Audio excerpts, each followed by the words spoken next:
up to now, we used to use a regular generator like this Harbor Freight generator for the rallies. This thing is 3500 watts. It has one 30 amp outlet here and two 15 amp outlets. Come on, Gidget! Stop licking it. So those generators are used by most rally teams. Some have slightly bigger ones. They are pretty heavy, and you need to carry, of course, some gas to run them. And so one thing we are doing this year, we switched to a battery unit. So this thing can power 4000 watt peak and about 2000 watts in normal operation. It's just a big battery pack. It's about the same cost as a regular generator. It doesn't need gas.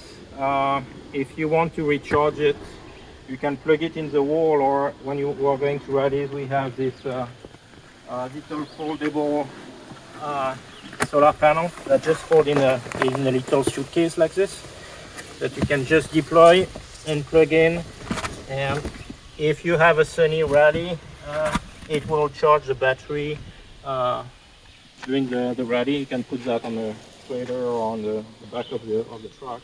And so the unit has 110 grounded or not. So here, if I just press this, that's gonna start powering all the AC plugs. So here we have our chargers for Milwaukee tools, a charger for like the Ryobi charger. You see I started it, it's stuck to charge the batteries here. But we can power also bigger things like here I have my compressor. You can see here it's using 940 watts, 950 watts when it's charging. When it's running the compressor. We can run up to 2000 watt of load and up to 4000 watts. So the battery pack itself is about 2500 watts for 1 hour. So if we were running just the compressor non-stop, it would run for 2 hours. We run out of battery. But most of the rally, we don't use the compressors that often, just to check tire pressure or clean up some dirt. And the other loads are mostly charging batteries. We also have DC here to charge cell phones, to charge all our headlights if we need to recharge them. And so with a single charge, we can last the whole rally weekend. And even if we have night service, we need to power the lights. There's plenty of juice here to do that, even if we cannot recharge with the solar panel. So if you want to know what battery size you need, we did a quick spreadsheet with the different things we use at service: the compressor, our quick jacks to lift the car, LED lights if we are doing night service and we need lights, the eventual recharging of some tool batteries.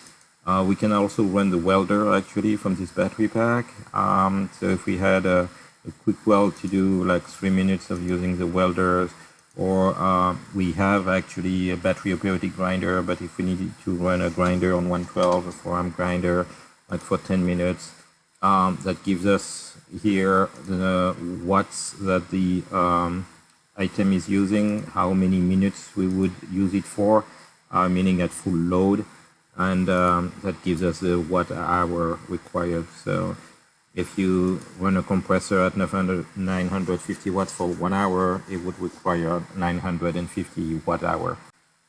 For 30 minutes, that's only 475 watt hour.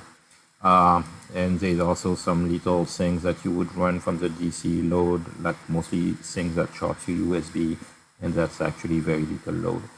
So here, if we had a big service like this during a rally, we would need about 1215 watt hour. And the battery efficiency, it varies between 80 and 85% depending on the model, some slightly lower, but we took a conservative 80% for our battery pack. So we would need battery size of about 1520 watt hour to be able to run everything on a single charge.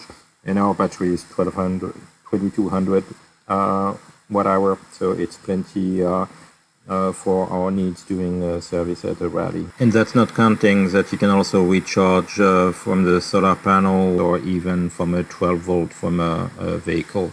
There is also a wall charger here, so if we needed a quick charge, we can recharge quickly by plugging this into the wall. There's a regular wall outlet.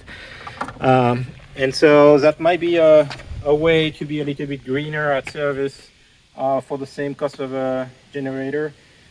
This is much more compact, as you can see, uses way less space in the trailer, and it's about also 60 pounds lighter without gas. So this thing is 60 pounds heavier plus whatever amount of gallons of gas you put in. So that makes it also much easier to carry with the cart, and we have everything in our tool cart here. So we'll be testing this at Baie des Chaleurs. But that could be a good upgrade for teams who are looking at being a bit greener and not having to carry heavy generators around. That could be a good solution. They make better units that use lithium phosphate ferrite batteries that can take more cycles if that's something you want ready to use on a daily basis with the bigger solar panels. Those are regular lithium-ion batteries, and they are limited to about 800 cycles, which is still plenty if you are just planning to use that just for ready service. But those have a higher risk of fire, like a regular lithium-ion battery. The more expensive phosphate ones don't burn if they short. So. Maybe a bit pricier, but also a little bit safer if that's something you are leaving in a trailer or unattended in a shop. Don't hesitate to share your feedback by commenting on this video, and don't forget to subscribe. If you are a solar generator manufacturer, we would be happy to test your product. Thank you.